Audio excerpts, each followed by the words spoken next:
E o tātou tālo.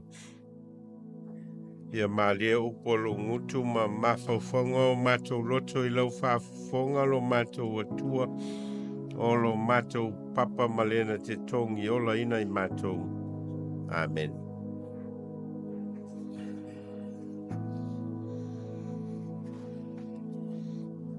Ua fiu I lava le la unga nai e whai mala unga o le so. Ua o manatu e whaisinta mai whasila unga e tau wao fia atua. Ele manatu autu o nei vai asu. E leo se la unga atua nas whasila unga. Ia au lava ale saunoanga le whionga I te akono. Ia ua tamau a inga aile tātou lotu. Ia malasoi fua ngā lulue o le tātou kalesia. Mo le atua ma lona finangalo. Au te fia whaunga ina ia le lautusi o le Salāmo e Salāmo le tolu a lona whai upo e lua. O lo iai le whaupunga e whapea loa ngā ngai. Ia e whamanū atu I le li. Aua foi nei ngalo se mea tasi o ana mea alofa. O upu o lo fia whama mafa ina I le whai upu lea. Aua foi nei ngalo se mea tasi o ana mea alofa. Aua foi nei ngalo se mea tasi o ana mea alofa. Manatu Autu o le vai aso nei e whapea ia manatua ina. Ma ia manatua pea. Ia manatua ina. Ma ia manatua pea. O le whaupunga lea ia manatua ina. O lo whatatau I le manatua whale mawhauwhau. A le whaupunga ia manatua pea. O le manatua e sau mai le loto. Ma le anganga. Lea lao lo ia le whaupunga lea. Ia manatua ina. Remembering. Ia nofo I le mawhauwhau. A ia silia tu foi. Ona nofo I le loto. Ma le anganga. Peo le winga leo le Manatu Autu. Ia manatua ina. Ma ia manatua pea. Nea laolo, ia il whaupunga lea. A le tupo tā vita I lana tatalo I le atua loa ngangai.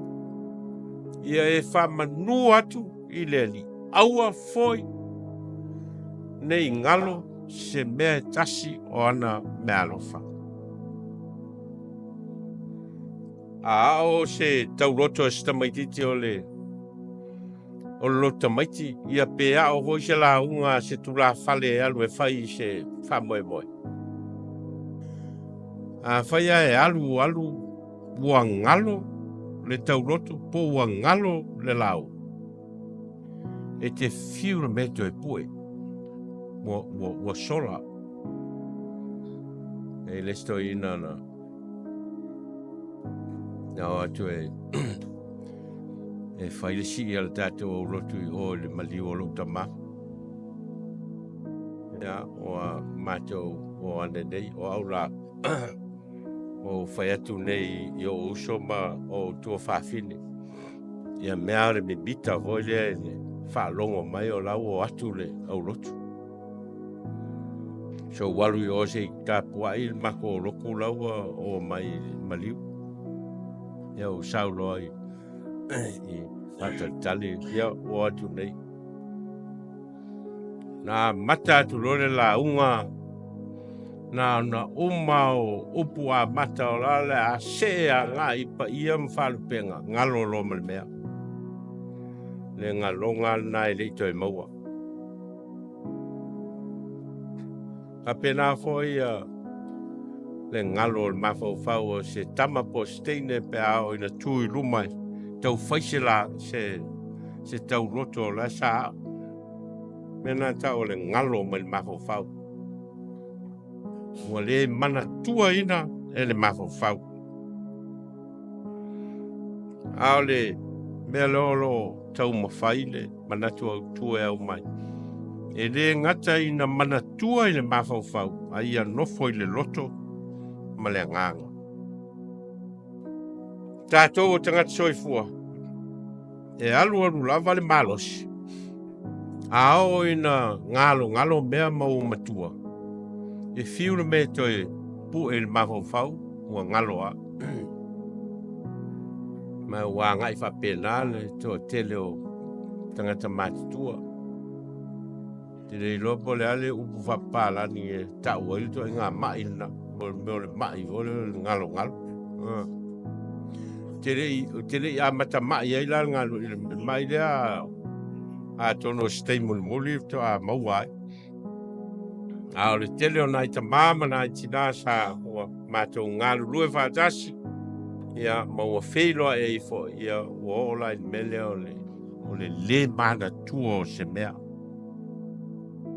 o le whawhita huri lana lea e ala ai o na whai e tā vita lana ta talo lea al malio le ta talo lea tā vita e leo se ta talo o taua nau ai e tā vita lona mafaufau ina ia manatua a o lo taua nau ai e tā vita lona nganga lo nganga e ia e whamanū atu i le li mea uma foi o totonu ia te au whamanū i lona suafa pa ia lo nganga e ia e whamanū atu i le li aua foi nei ngalo se mea tasi o ana mea alofa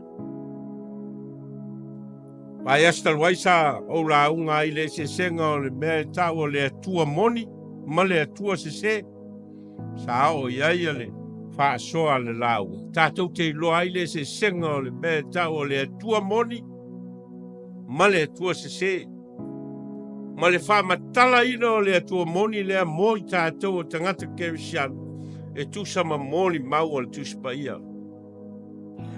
O le atua o lea na ia whasao ina mailona nuu mai le nofpolonga i e pito. O le nuu na ia fofola i lona nuu o le tūla fono. Ma o le atua foi o le na osi whea ngainga ma lona nuu. O le atua o le na alofa mai le tangata sala. Ia manau mai ai lona lavalo pele. Le atua na lea e tātou te talitonu ma whatu atua iai le atua moni na. Le atua na lea e ta talo iai tā vita. Na mai tā vita o lena te whamangalo ina au a bio leanga uma o le whamalolo ina o mai ato uma o le whaola mina mailo wola ai le tunga mau o le whapale ina o le alofa ma le alofa muti vale o le malia ai lo manao i mene lei o le whafou ina lo taule lea whapei o le aeto le atua le naa e tua na lea e ta talo ai tā vita ma tau a nau e tā vita lo na nganga e leo lo na mafaufau a lo na nganga lo ua nganga e ia e whamanū atu i le li mea umfoi o tonu ia tau whamanū i lona suafa pa ia lo ua nganga e whamanū atu i le li aua foi nei ngalo se mea e tasi o ana mea alofa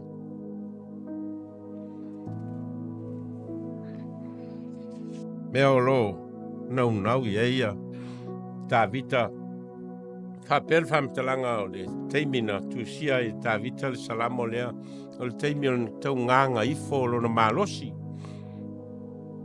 tau nganga ifo lo na malosi o ia o le tai au o ia o le tupu o le malo o Israel mai a o ina tala noa tangata Israelu i nofo i ngā tupu o le tupu au pito sili lea o na fia tangata Israelu e fatu tusa iai malo o le laulangi.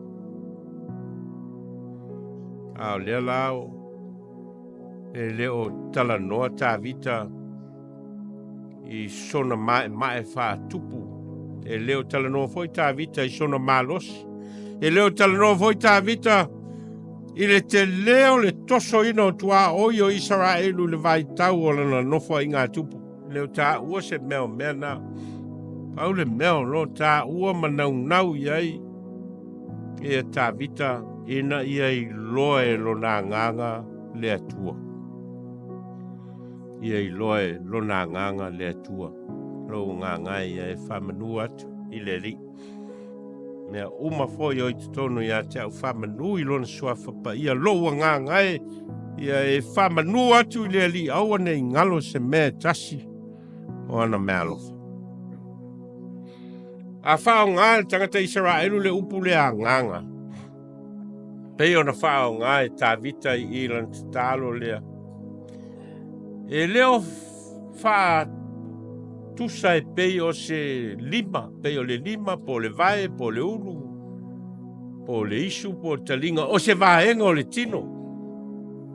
E le whao ngā ina le tangata Israelu le upu a nganga. I le tu ai ngā whao ngā ina na. Ai ata ua e tangata Israelu le upu a nganga. Wana ta ua lona tangata atoa. E lao whao ngai tā vita loa ngā ngai. E leo whata tau o te talo tā vita. Mō nā se vāenga o lona tino. Po sona I tū tino. E pei ona whapea tangata o le lima o le vai. E lea I leo le winga nā o le. E a whao ngā. E le upua nganga. O lo whao ngā. O le tangata atoa. The whole being. E lai. Whaia e tā vita loa ngā ngai. Lo tangata atoa. My whole being. Who I am. Ia e whamanū atu I le li. Lo ngā ngai. Aua nei ngalo se mea tasi o ana mea alofa. O le tala sa whaitawina mai le tusia luka o le tala I le teime o le whaasa tau ina o Iesu maolo o mai e luka le tala lea. I pāngota ia e tōlua na whaasa tau o whaatasi mai Iesu. Ma le la tala noanga o lea na whai. Ma le wheau o lo tau mo whai luka e mo moli mai mo tātou. A pēl tala o. Ua upuleanga lesi, pāngota, no whapea whai o oil kiriso. Ia whaola ia oe whaola toi mau. Whaile tala lesi pāngota, te leiloa ea ua te tau le lei al tā ua sala. Ngā oi oe, whasio tangata tau I lei. A o le tangata lea. E le isa na sala a leo tātou whaasa tauro mo whaasala whaatasi. Ia na mo moli loa lea o lona manao ia Iesu. A whai e te whio lo malo ia manatua mai au. Ia manatua mai au. Me maali ele te talo lea. Ono le ese o manatunatunga o le pāngota ma le mea moni e winga I a Iesu. Pe o le manatu le pāngota I mea newa ngalo ia. I mea newa le manatua ia e Iesu. Ai e le aise mea le manatua e Iesu e manatua mea uma. E o lava I le pāngota lea na le whaia sanata talo ia Iesu. Ma le ai foi sona naunau ta inga ina iao I le malo o Iesu. E manatua uma. Manatua oi, manatua. E le aise isi e le manatua. O le tatalo atu la ia e manatua. Pe ai oi lo malo. Ia o le te talo wha tangata ola lea. Ai le whape nā le tua. Nei se o tātou e le manatua e le tua. Se i vanga nā ua manatu le tangata, na te le manatua le tua. O na siringia leo le mea ngai ai, non soifuanga. Wa lena tali ai Yesu i le te talo lea al pangota. E lei fa pea foi Yesu i le pangota a mea ia a o sau i lo malo. Ona e fa tasi le mau e le ai o le tali Yesu o lea so. O lea so at this very moment. On this very day. E tati fa tasi ai mau. I lo malo i parteisho. Meo le se senga o le mea e a ngā i ai le manatua wha tangata ola, ma le manatua le atua mō tātou. E le isi o tātou e lilo. Ai pe ona whai le upo le whai Salāmo o te alu e whea i lo nganga o te sola i whea i o luma a whai o te alua i le langi o iei lava oe a whai e fofola so moenga i se oli wha uta o iei lava oe. E le lilo pe le manatua e le atua i tātou taito tasi. Manatua uma, e iloa uma. E le atua i tātou.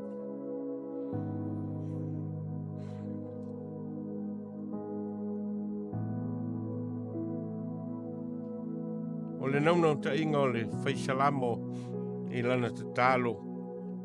Lou ngā ngai ia e whamanū atu i le ali o mea mwhoi o tonu i atau i e whamanū i lona suafa pa ia o lona naunau ta inga e na ia tū mau le mawhitanga le tangata ma le atua. O le anganga. O le anganga o le tangata. O le so tanga lea o le tangata ola ma le atua. O le anganga o le tangata o le so tanga lea o le tangata soifua ma le atua. So tanga lea o le tangata ma le anganga o le atua o lona anganga. A ao ina le leile anganga o le tangata o ina e atangia ai mea wha le atua. O ina e momoli mai ai e le anganga o le atua i ai tātou taito tasi mea te tau o na tātou sava wali ai. Nela nā lai ona te talo tāvita. Lou ngā ngai ia e whamanū atu i le ali. Mea umawhoi o te tonu i a tau i whamanū i lona suafa pa ia. Lou ngā ngai ia e whamanū atu i le ali. Aua foi nei ngalo se mea tasi o ana mea alofa. O a lava mea le lei. O a foi mea tau safia. O a foi awa o ngā whale anganga tātou te maua i lea aso ma lea aso lo soifua ma lo uola. O le tatalo nā tāvita i lea tua. Lo ngā ngai ia e whamanū i lea tua. Nei aso, ia, o le aso le whamanū ma le whawhitai. Al tangata whaitaulang. Tangata ostaulang, tangata foai. Mea mwhai o na maua i autou au, ma o tātou lima e ofo i nā tuai. La tātou taulanga i le atua, ina i alu pele whi au ma le ngā luenga le atua, i so se vāenga o le neilorolangi. O le tātou tau tua le nā. E leo tupe le meta aua. Ao le nganga e whai ai. Le nganga e whaatino ai. Le nganga tonu nao.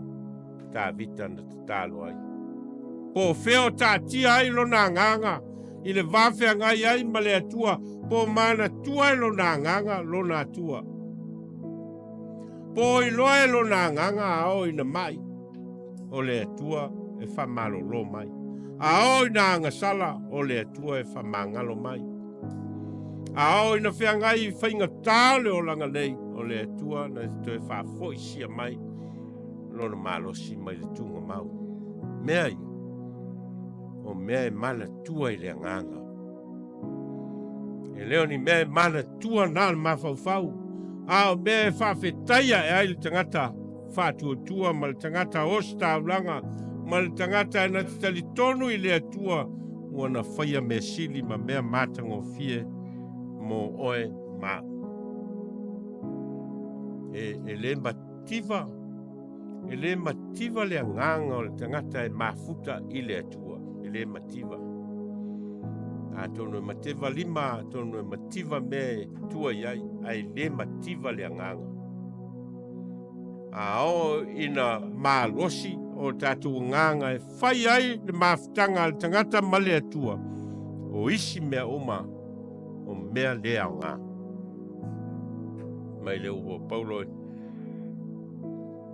leo toi ola au au ke risolo ola i tonu i a tea. O le ola foi olo o ola ai nei. O te ola ai lava i le whatu o tua i le alo o le atua o le na fua ina mai o ia moa. Talto nunga lea whale nganga. Mai a tātou wola foi whapena e tātou te langona lea nganga whawhitai i le atua.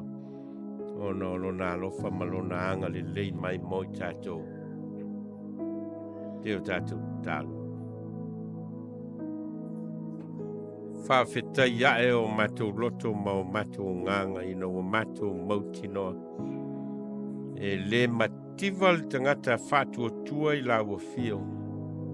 E le onge foi le tangata e pipi le loto ma le nganga i ate oi.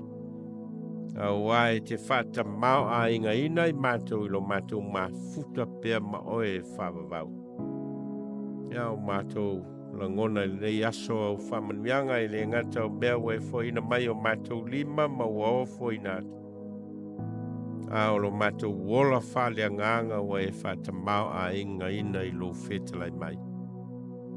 Ia, tā penanga nei au lotu ma le pūlenga ma lau e kale sia i le foa i a wala u whe au ma lau ngā lenga. Ia, vea lava e whai mavi inga ia te oi. Ono lo lava suafa Yesu. Amen.